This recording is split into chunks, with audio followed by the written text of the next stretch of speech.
All right, next question. Go. Did God ever really live, or did he create the earth and heaven? Did God ever really live on earth? Or did he create it from heaven? Or did he create it from heaven? That's a good question. If I can jump on that, because we also have a question that was submitted that goes along with it. That someone asked, who made God and how? And so I think those two kind of tie in. I want to address the who made God. No one made God. God is, always has been, always will be, and it's hard for us to wrap our brain around that. We can just sit and try to think of the eternality of God, that he's eternal, always has been.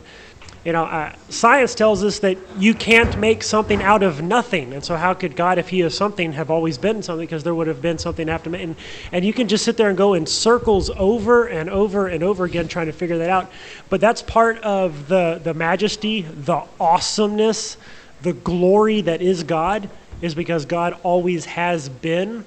There's not something beyond God that God is subject to, that he must answer for, that he must answer to.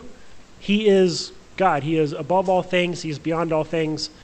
And God was not made. He is not a made thing. He just is. That's why whenever Moses asked, who should I tell them, what your name is, who sent me? And his answer was, just tell them I am.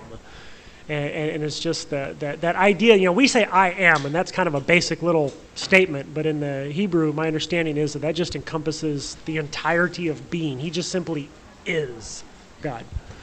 To add to that, in Colossians it says, for by him all things were created, both in the heavens and on earth, visible and invisible. Whether thrones and dominions or rulers or authorities, all things have been created through him and for him.